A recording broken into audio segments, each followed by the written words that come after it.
And he is here today to talk about remotely piloted aircraft and aviation revolution. Will you please join me in welcoming tonight's speaker?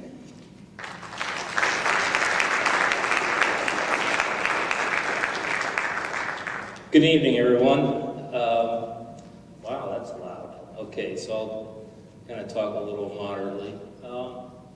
So it's not going to be me doing all the talking tonight. We're going to have a discussion. I'll answer your questions. I'll tell you some things that I know, but we're going to have an interaction. So unfortunately, it's going to be a little bit like a high school class. And you can't leave until I've gotten at least, and I'm going to count, 12 questions, given the size of this audience. So, quick question. How many of you ever flown on an aircraft? Okay? Just about everyone in the room. So when you get on that aircraft, what are some of the things that what's going through your mind? What are you thinking about?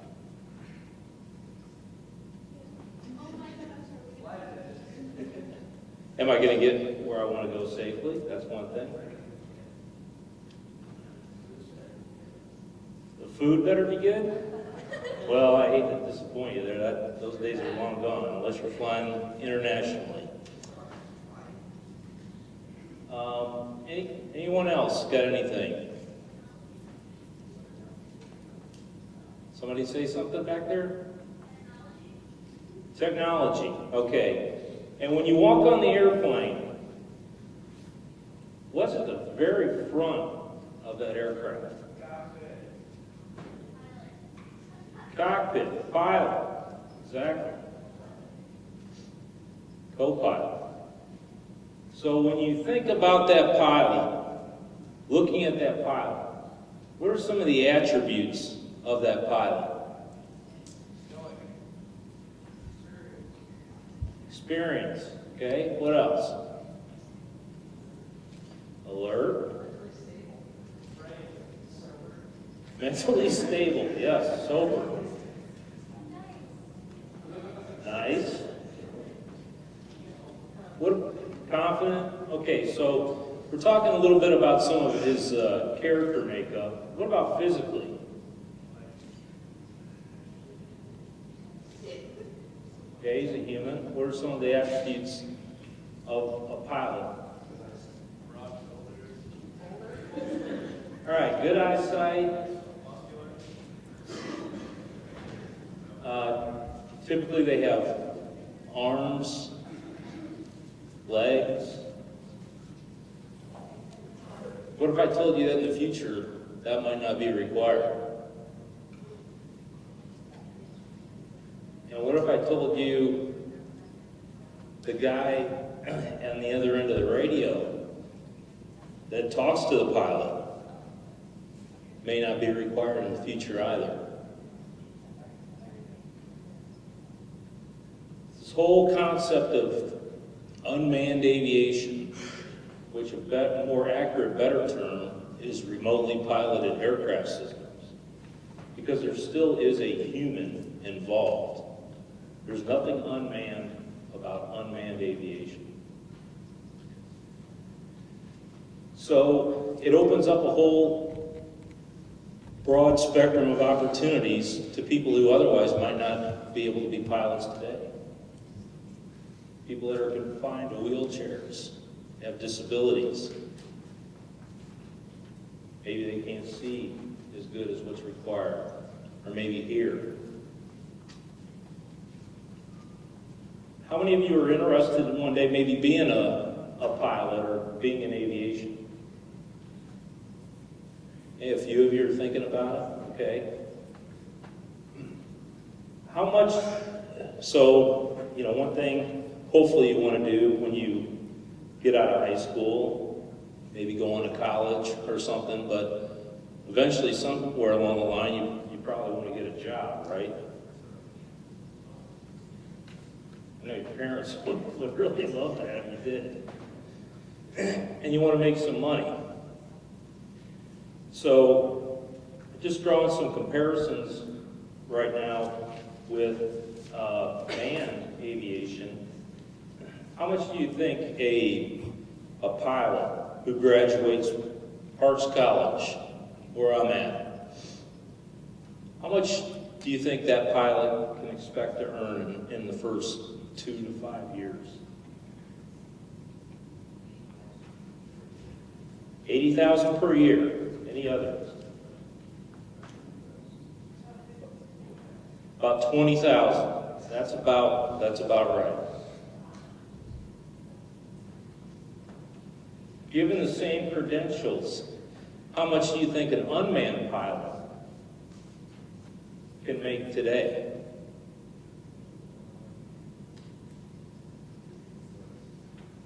About triple that.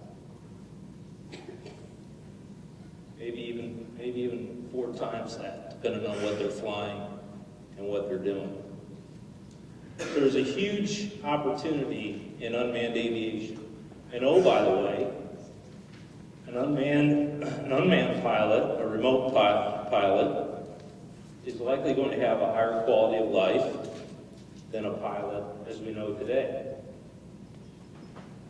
I don't know if you heard about the lifestyle of a pilot just starting out, but more often than not, they have to live away from home. They're on the road a lot. They have to share a hotel room or a motor home that's parked in a parking lot somewhere at the end of the LAX airport and live out of that and then fly home on the weekends, all to make $20,000 a year. So there's a huge demand that's coming for pilots, but there's also an even bigger opportunity with unmanned aviation. So, looking at this, what are UAVs and UAS, or remotely piloted aircraft? What are some of the things that go through your mind when you think about that? Isn't that an unmanned aerial vehicle? What do you call these things? What are some of the things you've heard? Drones, very common. What else have we heard them called? What was that? Yeah, drones is the most popular. And just a little tidbit of information. I was in Washington, D.C. at a conference on remotely piloted aircraft. And I happened to be running into a gentleman who's a reporter for the Wall Street Journal. This was several years ago. And I asked him, I said, you know, drones really isn't the right thing to call these. That's not what they are. He said, yeah, I know. So why does the media embrace this term drone? He said, because it fits on a headline. Unmanned aircraft systems or remotely piloted aircraft systems, that would take up the whole headline in 2 or 3 lines. So we just call them drones. But what is a drone?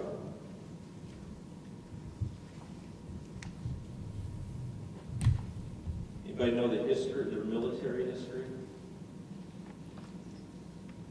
No? Okay. Well, a drone basically is a target.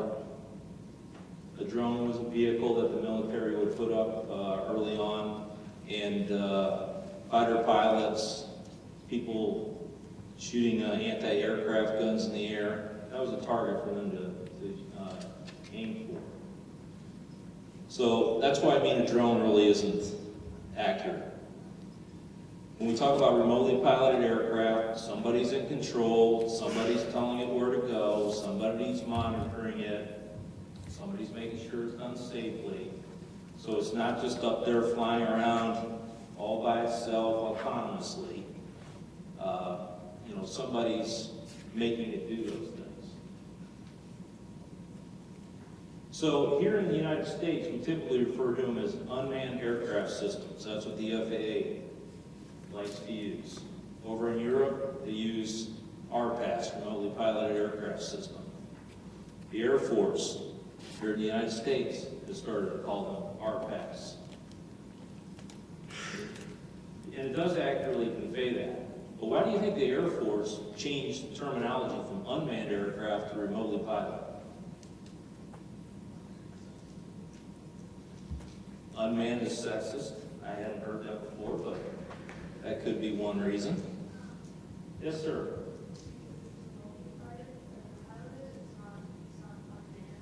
Right, exactly. There is a pilot. And the other reason was the Air Force found in their studies that they actually needed the best of the pilots from manned aviation to operate the unmanned aircraft. They were much more complicated, not as intuitive as their historical training and operation of manned aircraft.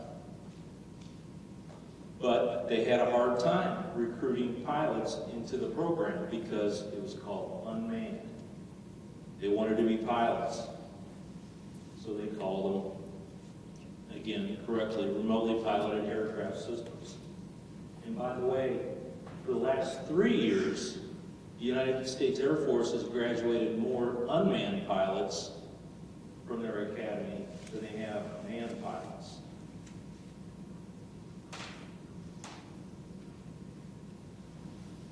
So what is this system? What is it made up of? Well, there's several different components. One is you have the aircraft, and I didn't bring the whole, all of the stuff with me, just because it would have required another person to help me. But here we have one of our vehicles that we use at St. Louis University, Parks College. This is a quadcopter. Pretty simple design, but it can do a lot of stuff. But this is just one aspect of the system. So you have the aircraft, you have the ground control station, you have any antennas, you have any video that you might be required to have, all of the cabling, the generator. If you're out in the field, you might need a gas-powered generator to power the laptop and the other components. So there's a lot to this system, but the most important part of the system is the human being. So over here is another aircraft that we operate at St. Louis University. So this is a Maverick, weighs about 2.6 pounds. Here's the ground control station. And how many of you guys are gamers? What does that look like? Xbox controller. They also have the option that you can use a PlayStation controller if you prefer that. And you know who the best pilots are? Young people. Because they understand their technology, they're savvy with that, and they have the hand-eye coordination to watch what's going on the screen and operate the controller. I'm a manned pilot. I have a private pilot certificate, and I've gone and attended a lot of training for unmanned aircraft, and it was very hard for me, and it was even harder for people who had much more experience than I had. But we brought some of the students with us who had never flown before, and they were the best pilots. And that's typically what we hear. But that's it. That's the system. You can power this thing up with batteries. You can take this thing out, have it fired up, and be going in about 5 minutes.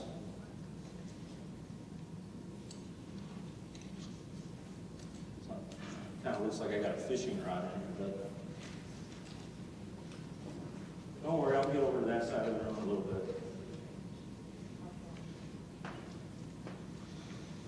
This vehicle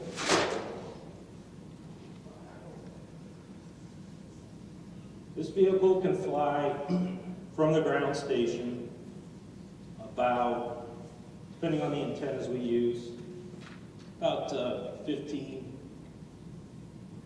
statute miles from the ground station. So, this vehicle's got a flexible wing and folded up. It's all made out of carbon fiber. Has a couple of cameras on it. One in the front, one over here on the side.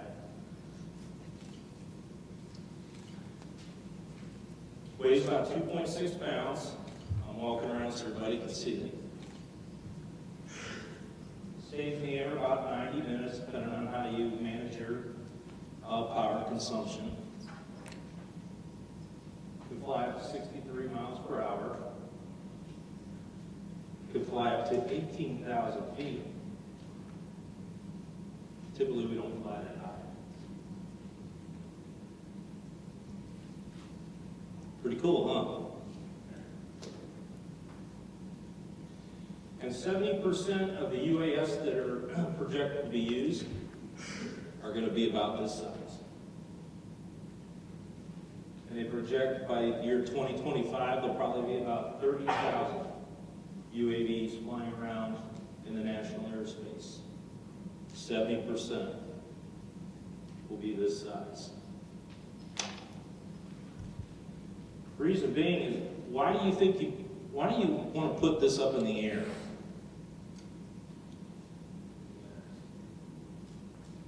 Okay, you want to map something? What's the purpose of putting one of these in the air? Surveillance, what are some of the other things? We'll get more into the applications here in a little bit. I'm sorry?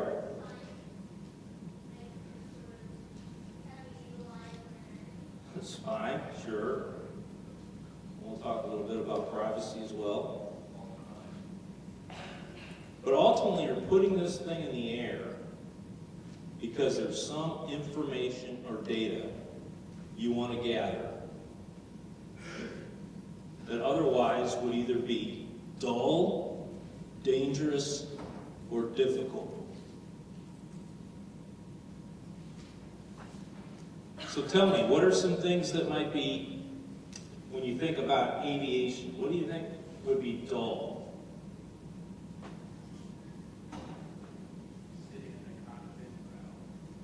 Sitting in a cockpit for hours.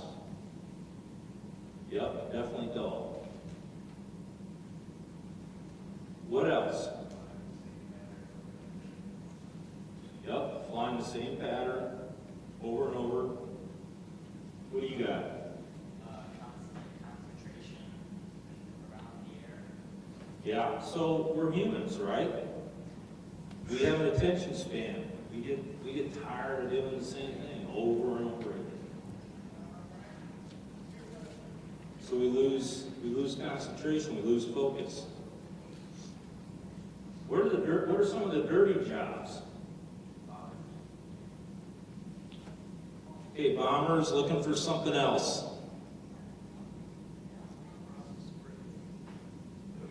What was that? Okay, crop dusting? Yep. Take it from me, I've worked on a couple crop dusters in my career, and it's not glamorous. Yes?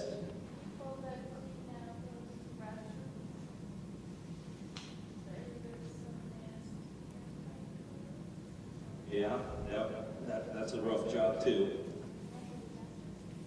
Natural disasters. What are some of the dirty jobs? So think about what we do today that we might be able to do with one of these. Yes?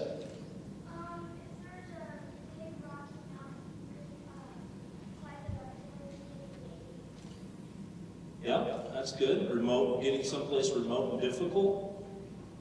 Might have to climb up there, take you days to get up there. Put one of these in the air, take you a matter of hours. Yes? Yes, pesticides. And we'll talk a little bit about agriculture here in a little bit as well. What about dangerous?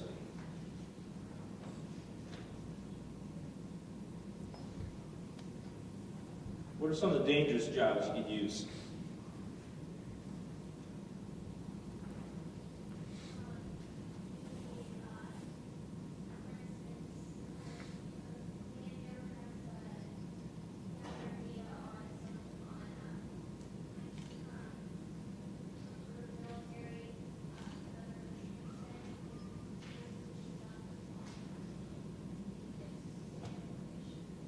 You watch a lot of sci-fi.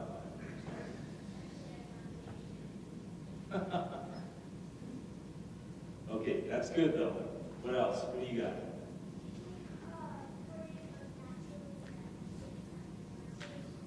Yep. Natural disasters. Some other things. Forest fires, yes.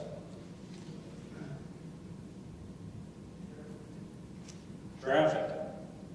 That's what you said, right? Yeah, traffic.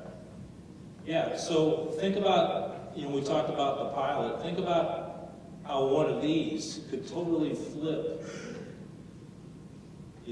news reporting, traffic reporting. We see those helicopters up in the sky, and we see them on TV, and they're flying around. So if you're Channel 5, there's a lot of money in that helicopter, right? A lot of money and insurance, maintain, not let alone buying it, maintaining it, the pilots that have to fly it. If you're Channel 5, maybe you could launch one of these right off the roof downtown St. Louis and go out and do your traffic report, come back, save you a lot of money.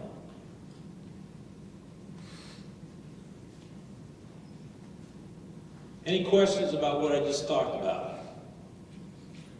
Yes, sir. Your airplane, does that have like a provision, like a low power situation where the engine will shut off and you can control it by glide it in, and you have enough power left to control it? Yes. Glide it in? Yes. So there's a lot of different fail-safes that are used with these. For instance, this quadcopter I'm holding, if it, when we first started up, we put it on the ground, and we let it sit there for a couple minutes, and to do what we call figure out where it's at. So the GPS syncs up, it remembers, where it's located, that's the starting point.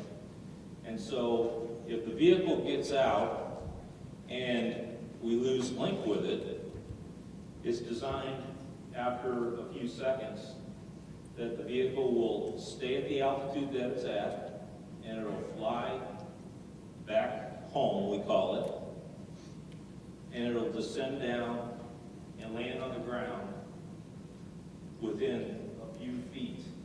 And when I say a few feet, I'm talking less than 2 feet from where we set it before. It'll land itself and shut the engine off. The fixed-wing aircraft, the black aircraft, has similar type fail-safes. And a term you'll hear a lot in unmanned aviation is this term called first-person view. So with an unmanned aircraft, with video, a lot of times you're flying like this. And you're watching the screen, and you're not watching the vehicle.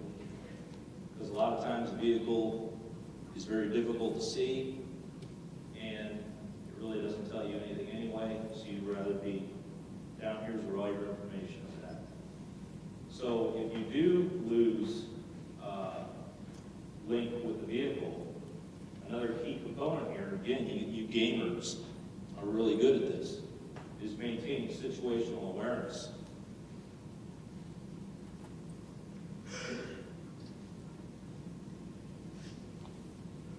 All right, so a quick history.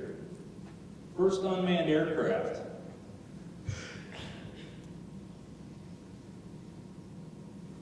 Balloons, used in the Civil War to drop ordnance on the enemy.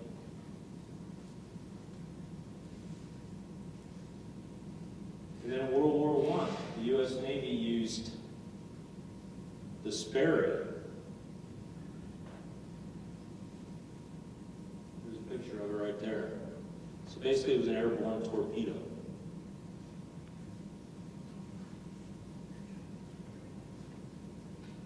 And then there was the Kettering Bug. There's a picture of it there. So as you can see, these are quite old. But this whole thing of unmanned aviation has been around almost as long as aviation itself has been around.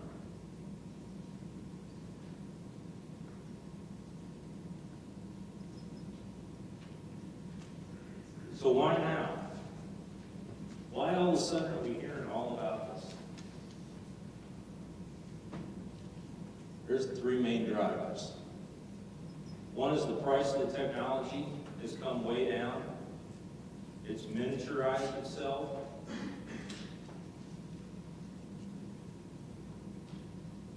And it's much more accessible to a broader audience.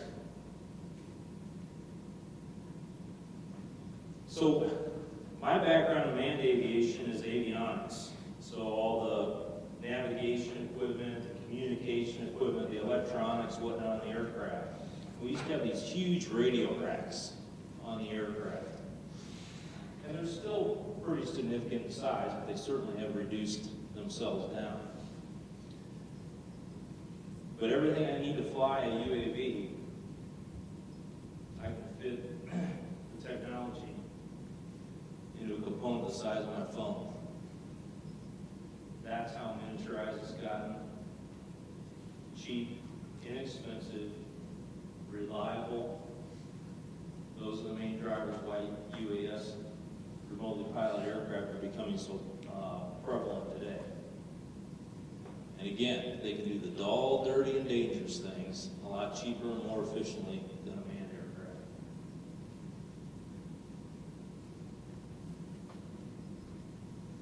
I'll figure this out here in a little bit. So here's just a brief list of all the applications of unmanned aircraft. See anything in there that might apply to the state of Missouri? Mining. Yeah, think about that, mining. How does that apply to mining?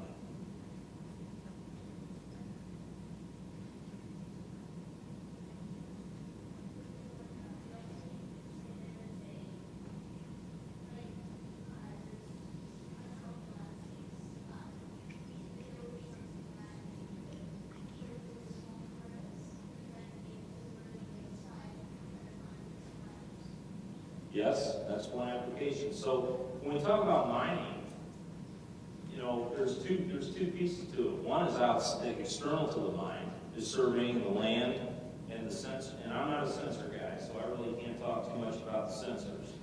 But what I've seen just blows me away. What different sensors are out there and what they're capable of doing. But the other application is using these things inside the mine. So in order to do that effectively, they actually have to create an underground GPS network. There's another term. Who knows what GPS is?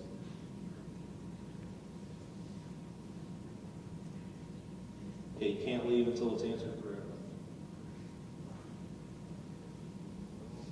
What is it? Global positioning system. Satellite-based. Satellites don't do you much good when you're a mile or more underneath the ground. So they actually develop a network underground and they fly these UAVs underground.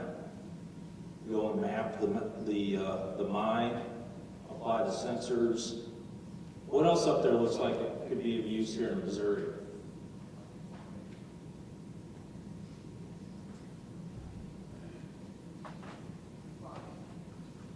Farming, agriculture.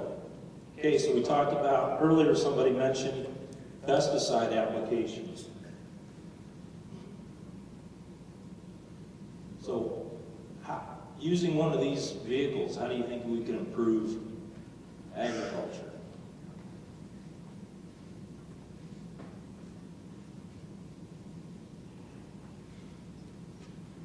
So if you're a farmer, how do you apply herbicide today?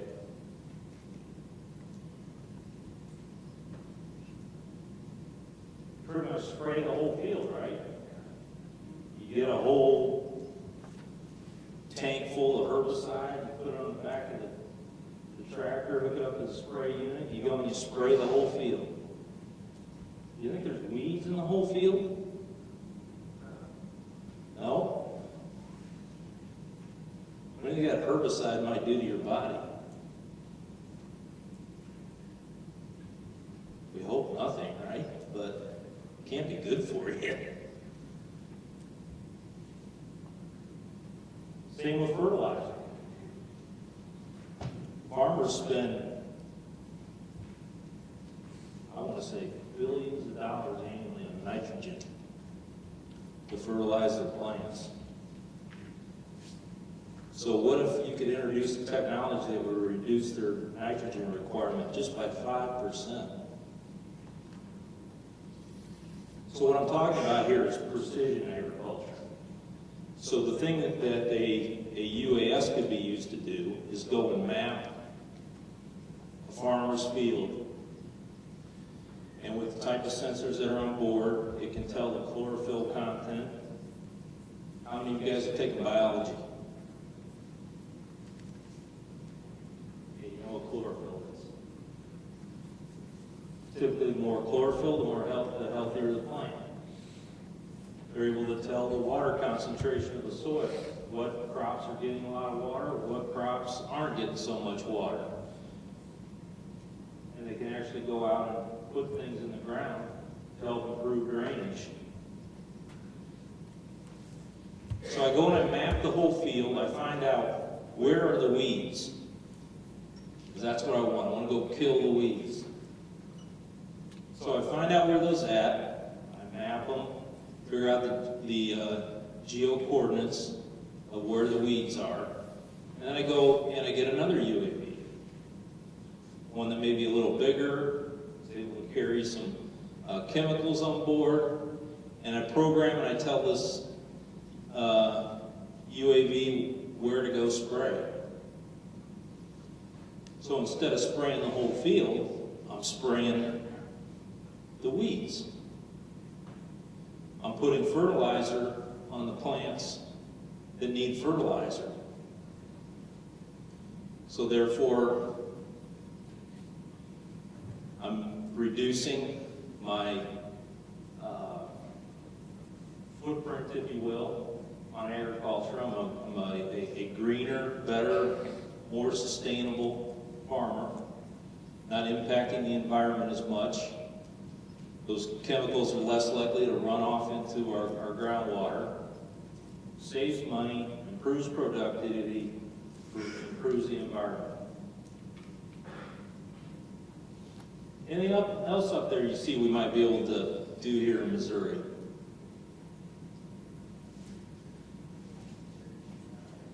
Yes, sir. Sorry?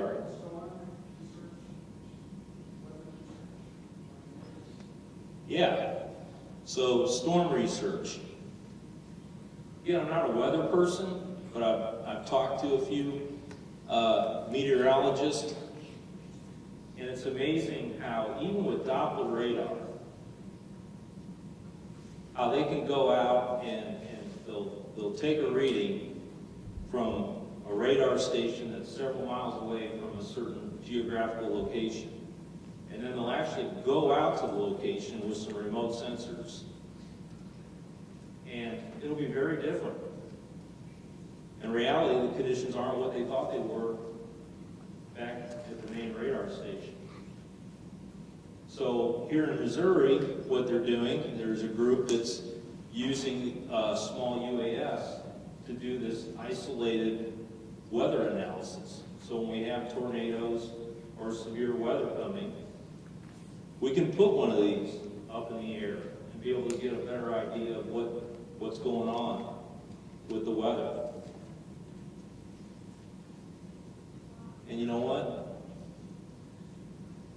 Who cares if I don't get the vehicle back?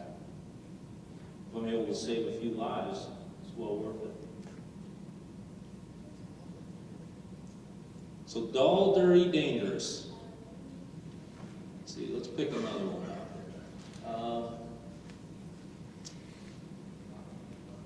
Ameren. How does Ameren generate power here for us in the state of Missouri? Coal primarily.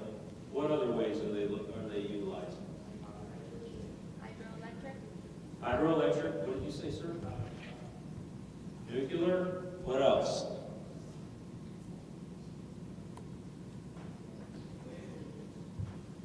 I think I heard of wind. All right. So, again, this is just phenomenal. That, there's a science to how they actually put the windmills up, where they locate them, how they position them, out in the field. Because the vortexes off of the turbine, the big blades when it's turning, affects the efficiency of the other turbines around it.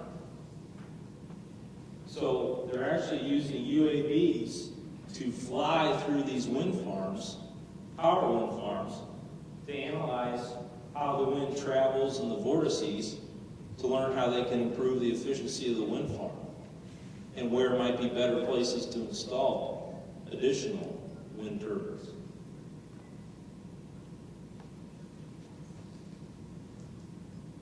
How many of us drive over a bridge every day in Missouri? I drive over one. Yep.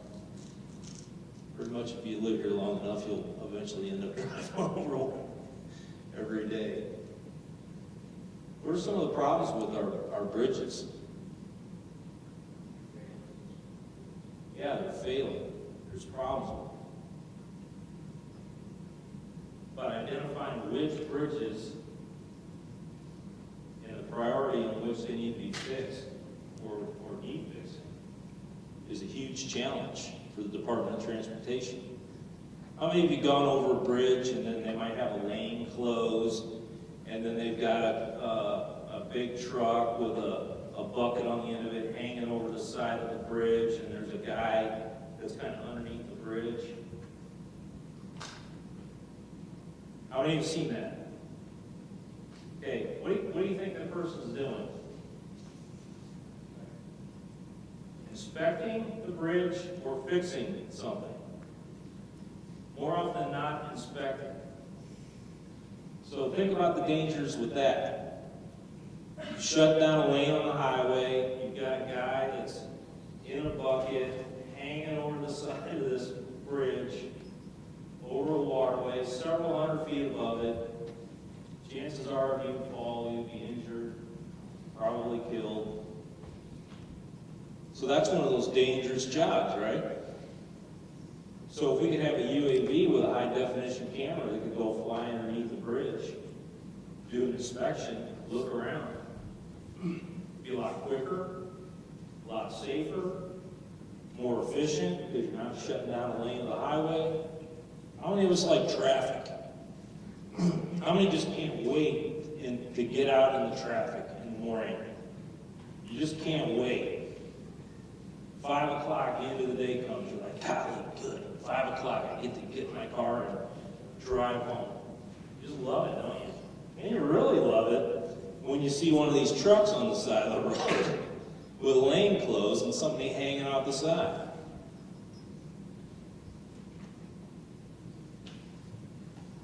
All right. For you young adults in the room, here's some opportunities.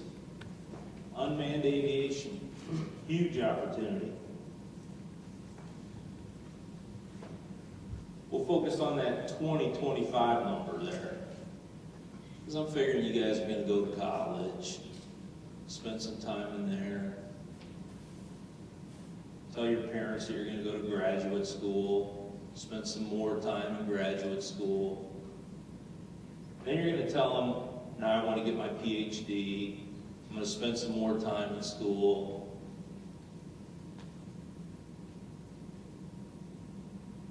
So 2025, 104,000 new jobs. There's other estimates that are quite a bit higher than that. And there are all kinds of different applications. Manufacturing, they're going to need pilots, operators. People who make the sensors, analyze the data, interpret it. All while doing it safely. So as I said earlier, 30,000 UAVs estimated in the future.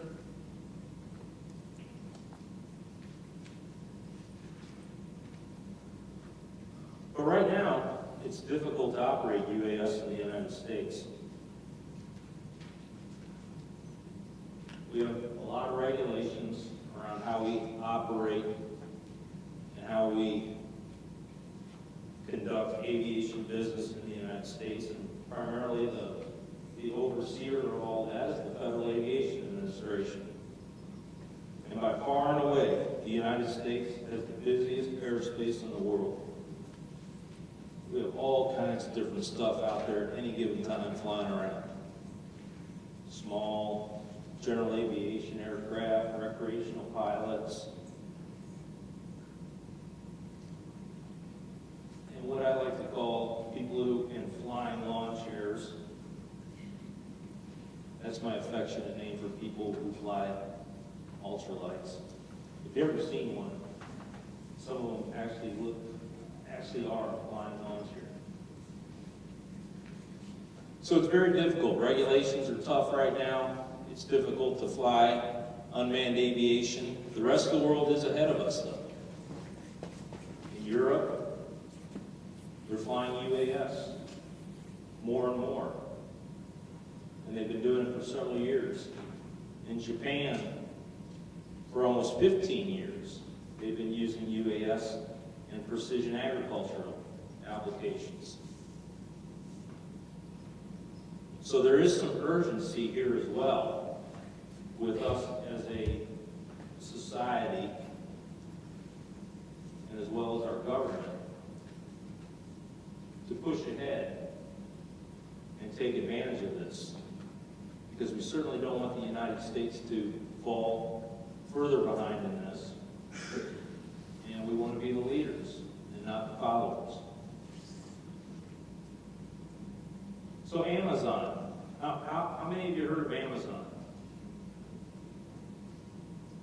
And how many of you bought something off of Amazon? It's about everybody. Okay, so what do you hear in the news about what Amazon wants to do?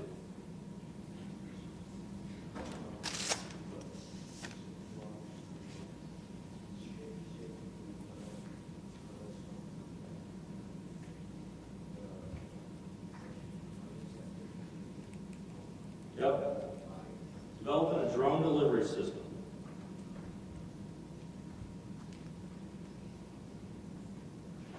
What do you guys think about that?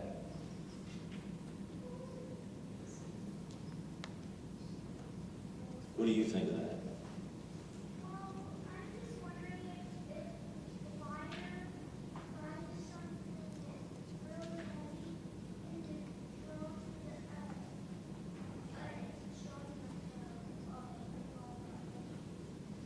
You're really thinking, and that's good, I like that. And you're right, that is a concern. For the right now what Amazon is targeting is delivering packages that are 5 pounds or less. And I think somewhere around like 75% of the packages that they deliver are in that category. So most of their business weighs, the stuff they ship weighs less than 5 pounds. What do you think of that? All of these drones. How much stuff do you think Amazon, how much, everyone in here, I asked, how many people buy something from Amazon? Virtually everybody raised their hand. Okay? Being a researcher, taking a statistical sampling, I'll bet you if I went to go and sample the larger population here in St. Louis and across the United States, the percentages would probably be pretty well the same. A lot of people buy stuff from Amazon, and a lot of the stuff can be delivered with a drone. What do you guys think about that? See any challenges with that?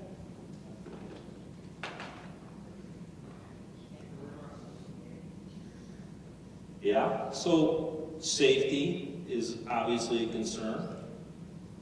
Yes, sir. Well, I'd have a lot of drones. And given how much stuff they deliver, a lot of those drones will be in the air.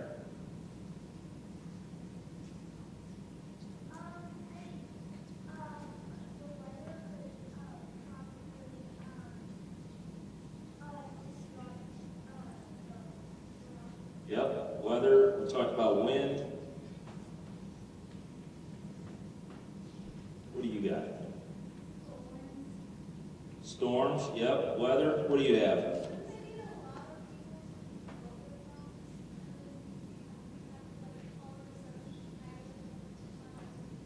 A lot, so she said, wouldn't they need a lot of people to control all of that stuff?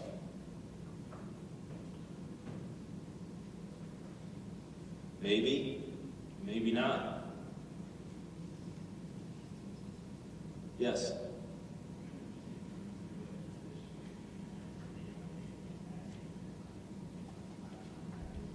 Okay, so he says efficiency. Is it really efficient to take one package at a time and deliver it? Amazon's goal is to deliver a package to you in 30 minutes or less after you click the buy button. Why do you think they want to do that?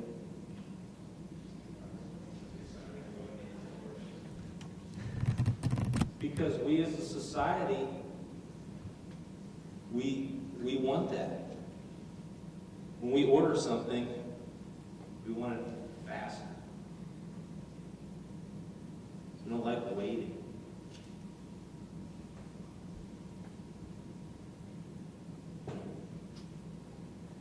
Google, they're doing the same thing. They have a project called Project Wing. Google has a whole division that's devoted to innovation called Google X. How many of you guys know about Google X? Yeah. I met those guys last week up at the director of Global X last week in Montreal.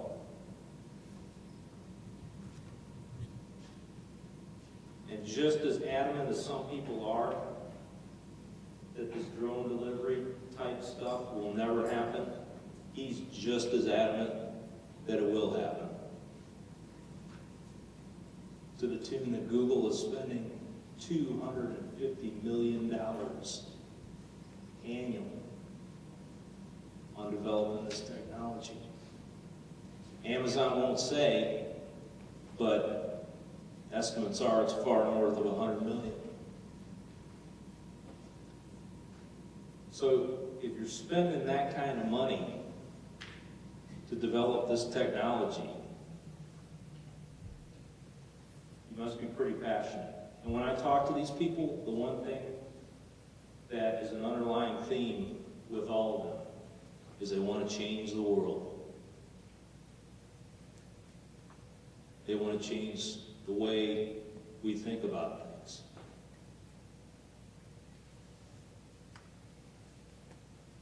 they want to change when we think of going to work, what that means.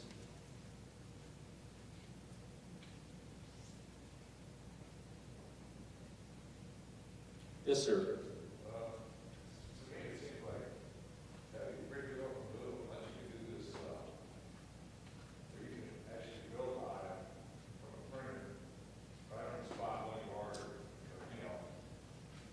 Seems to me the logistics of having all that stuff in place to be able to deliver 30 minutes to everybody seems impossible to me. Yeah, so, Unless you can make it instant, build it on the spot. right. So that's a good point. He's talking about a competing technology to where 3D printing, which you may or may not heard of, but that's amazing stuff too. So maybe you have a 3D printer in your house, and when you need a new chair, you just have the printer make it up.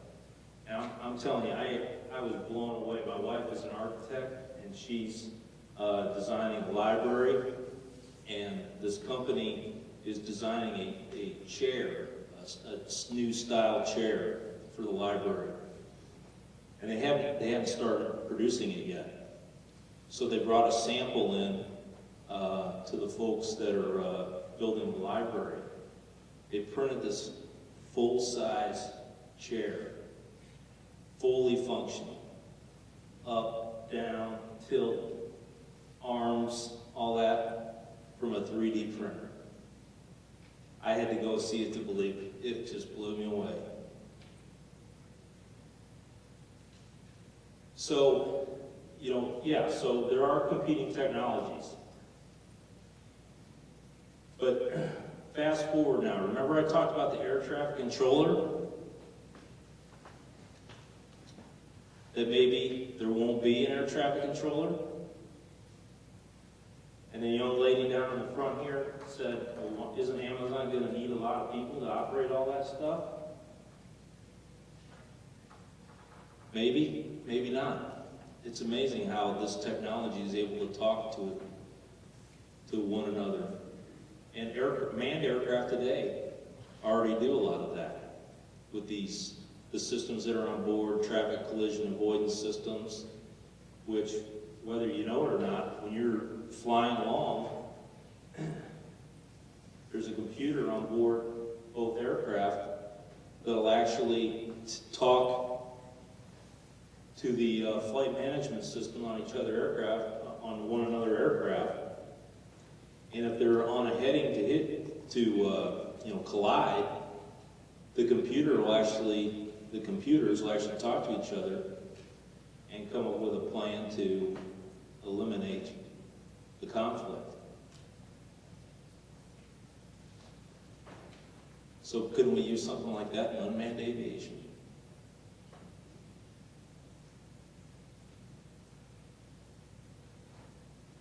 I say, yeah. And when you look at the technology also that's used in aircraft, if you had to guess, what percent of the actual flying from the time you leave the gate to the time you get to the next gate, how much do you think the pilot is actually directly maneuvering and controlling the aircraft?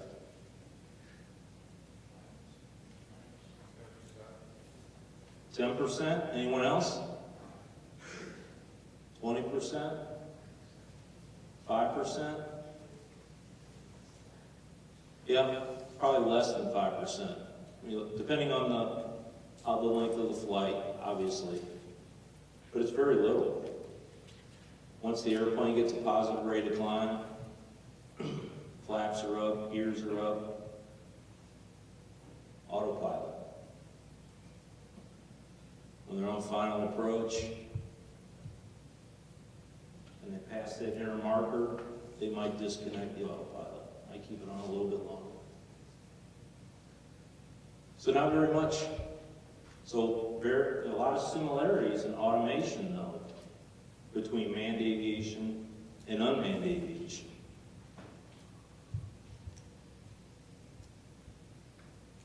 So just tell you a little bit about what else we're doing here in Missouri. St. Louis University, the University of Missouri, Columbia, Mizzou, and the University of Missouri Science and Technology in Rolla, we've teamed together and we've actually developed a remotely piloted aircraft test site down here in this place called Wardak Farm. How many of you know where Cook Station, Missouri is?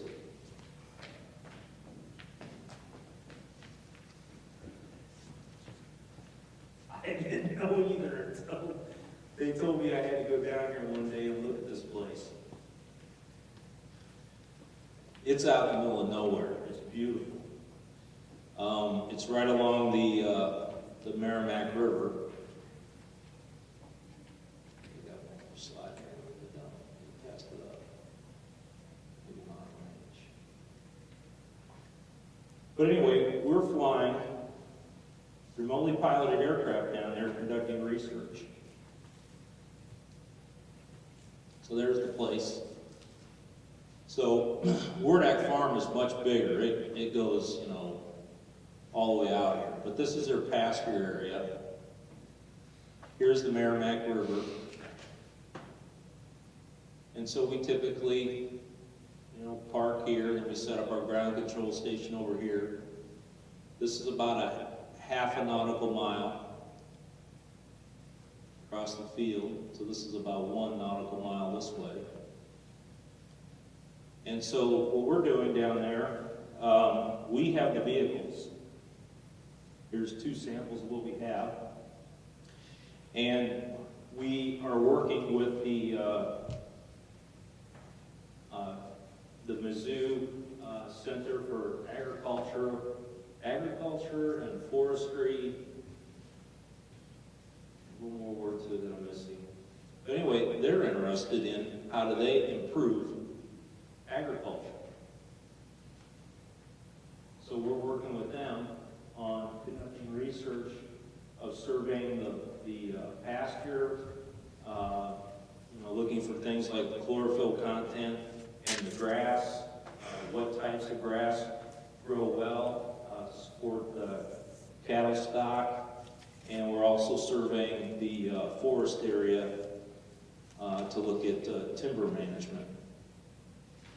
So that's some of the stuff of what we're doing here in Missouri at St. Louis University. We're also in the process of developing some degree programs on unmanned aviation, both in the aviation department and in the engineering departments.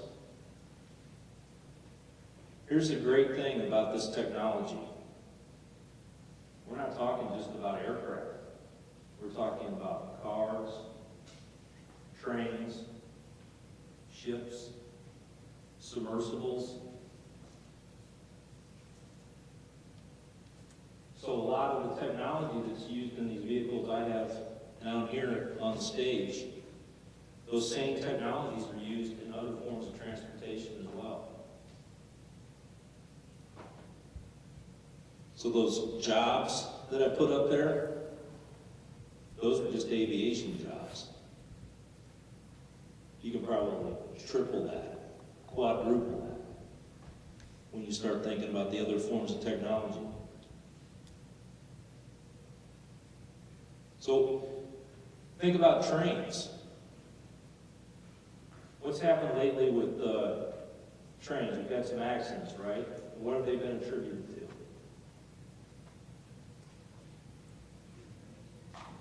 Human error. People fall asleep, they get distracted, they're on their cell phone. So having an unmanned person, and just envision this, where you have a room with maybe 10, 12, 15 operators, whether they're operating aircraft or trains or automobiles. And maybe you have some supervisors and you have some other things that are watching over what's going on in the room.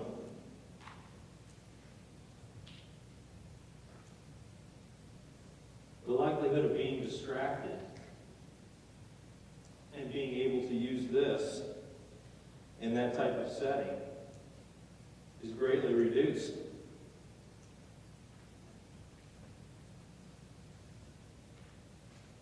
You know, as you all know, last week,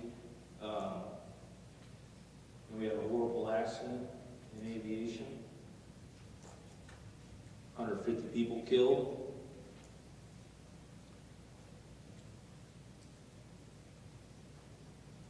And I think everyone knows how that happened.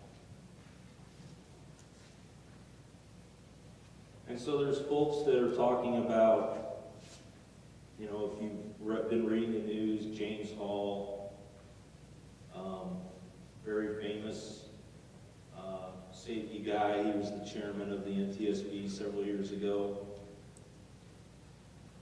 Came out and said they need to put more pilots in the cockpit. A third person in the cockpit. I would advocate that maybe this might offer a better solution. Because again, think if you have several people in a room, 15, 20 people that are in a room, each one of them is operating an aircraft.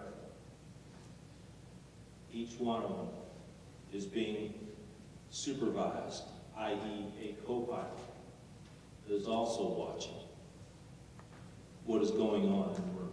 You might not have a co-pilot for every one of them, but you'll have a second set of eyes that are roaming the room and looking at instruments and gauges. The chance of that, what happened in Europe last week, very, very much reduced.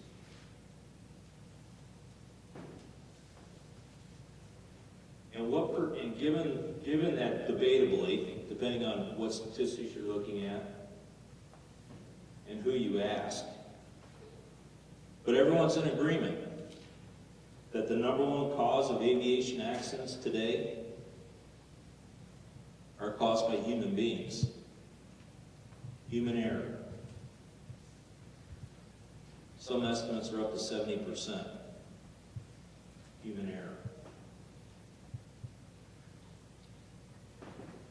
And so there's a lot of human factors that cause us to make errors. We get tired.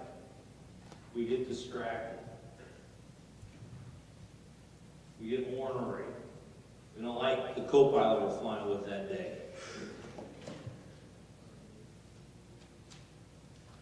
So if we can move the cockpit out of the aircraft and into a controlled environment where the pilot is much more comfortable,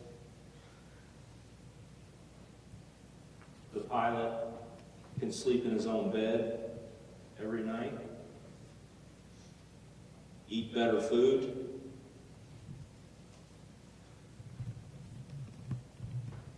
probably be a lot safer, a lot more attentive. Yes, sir. Do you have any statistics on how many mechanical errors have been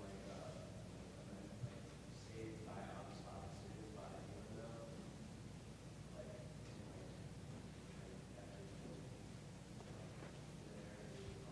Yeah, so he's asking how many instances has a human intervened and overcame a technical error and saved the airplane from what might otherwise have been an incident or accident. There aren't a lot that I know of.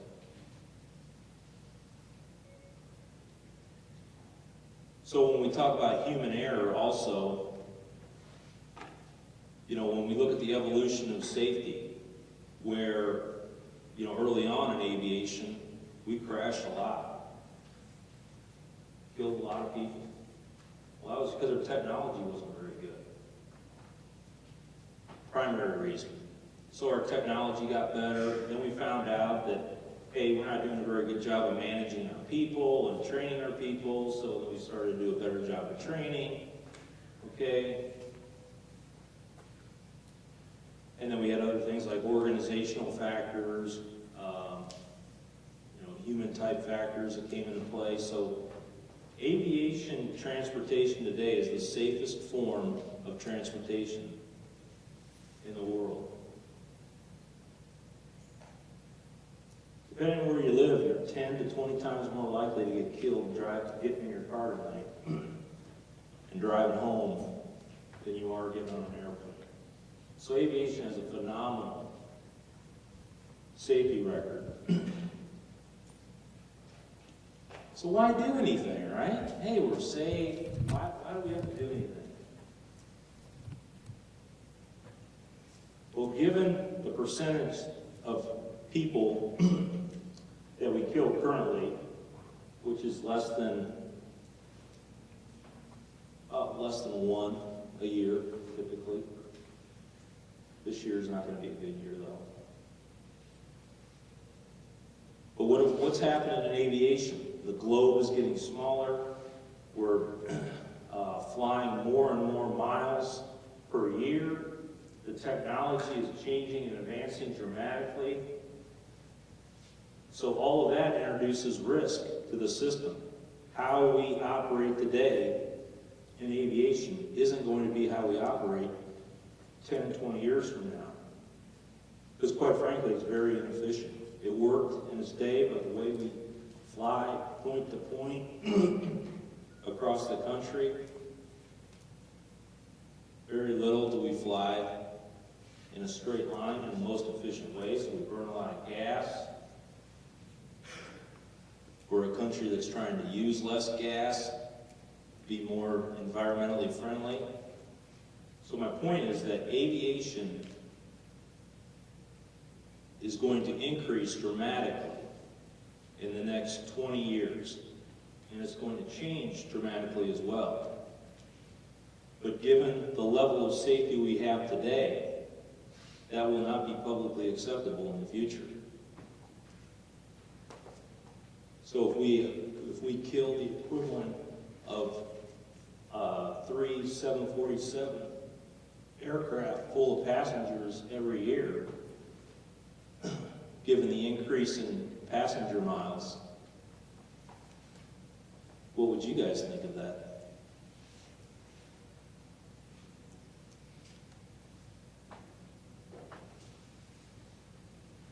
Depending on the 747, if we put that into people numbers, it's about 1,200. So 3 of them, you're looking at somewhere around 1,200 people a year. How would you feel about getting on an airplane then? So it's not sustainable. We have to improve safety. We have to make it safer, better, and given that the human naturally is the biggest cause, because, in turn, we're all human. We all make errors. We need to make ourselves safer. I've been in aviation for about 25 years now. And I've seen a lot of changes, but what's happening now and what's coming in the future with the technology that's being introduced, it's a game changer.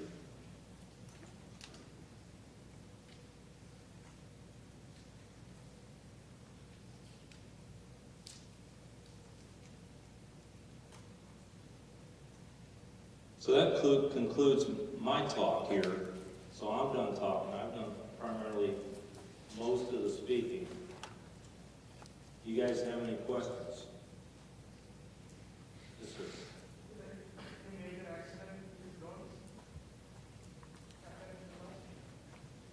Well, thank you for bringing that up.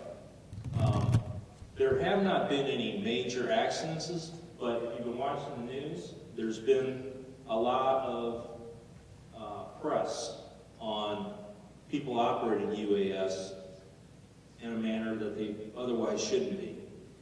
So thank you very much. So the point I wanted to say in conclusion is to talk a little bit about safety.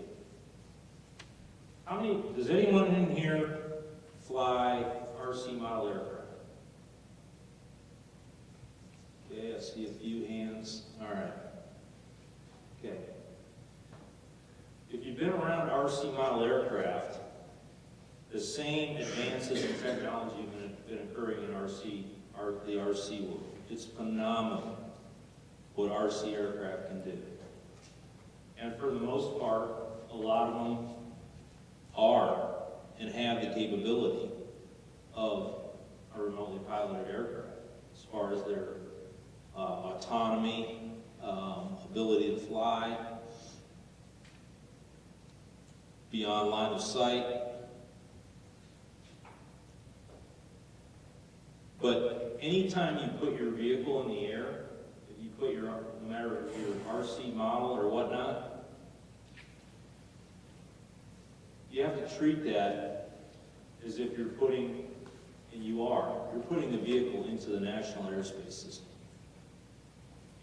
So there's some responsibility that you need to be aware of and how you do that, how you conduct yourself. So there's a lot of good information out there, given what's been happening. You can go to the FAA website. They have a website called Know Before You Fly. It was developed in collaboration with the FAA and the Academy of, I always call them the American Modelers Association, but they developed that website. There's a lot of good information. So, you know, it's common sense. So when you read on the news about people flying these vehicles down at the end of the runway at LaGuardia, just know that just totally does not make sense. And someone's not using common sense. And for the most part, when I've talked to people that are operating, that buy their quadcopter from Amazon and have it delivered and they go out and fly, they're just not informed on how they should be doing that and what they should be doing. So, you know, if you're considering to go fly, I encourage you to go and hook up with one of the local clubs, get educated, get some training on how to do this properly, and do it, and more importantly, doing it safely.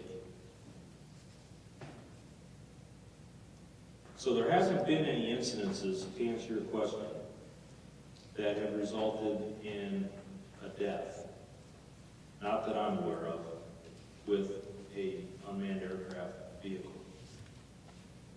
And we want to keep it that way. But part of that is getting educated, understanding when you get this toy or you're entering into this hobby, how you need to do it and do it safely.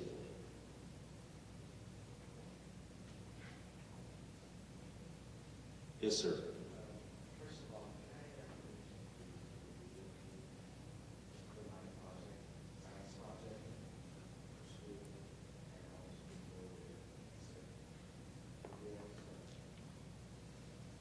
Depends on the question. The question is, what kind of education do you need to learn through the unmanned aircraft engineer? Okay, so his question is, what kind of education you need to get into this field? So, it all depends on the aspect of what you want to do. So right now, let's talk about commercial operations of unmanned aircraft. Okay? Because ultimately, I'm assuming you're asking so you can go and make some money on this. Okay. So the key, so when I talk about RC modeler and I talk about UAS operations, if I'm an RC modeler and I take my vehicle out to my farm and I fly around my field and videotape my field and do all this cool stuff or whatnot, that's perfectly legal. But as soon as I go out there and I start to collect data about how I can improve my yield per acre and use it for business, for profit, I've been operating it illegally. So, hobbyist, doing exactly the same thing, legal. Commercial operator, doing similar type activity as the hobbyist, illegal.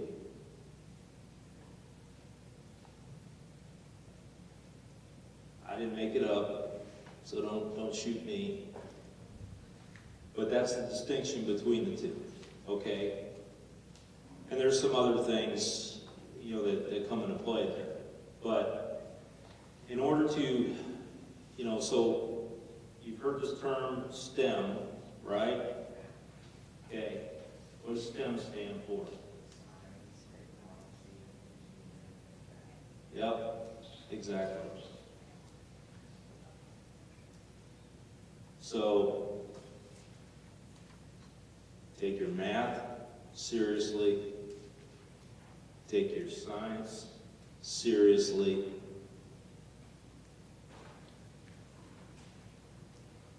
and when we talk about engineering,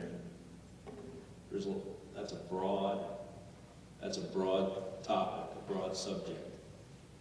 Science, math, they are as well.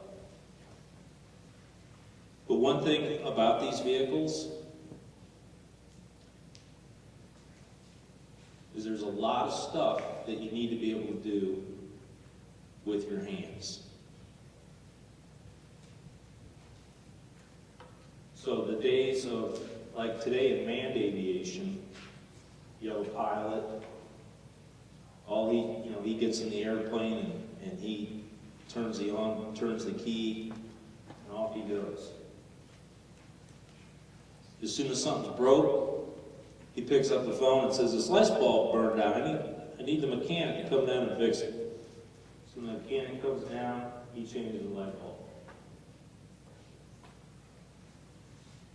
In these, it's very different. There's less of a distinction between those disciplines. So you have to be able to understand, one, how to program the vehicle, set up the technology. You need to know how to operate the vehicle.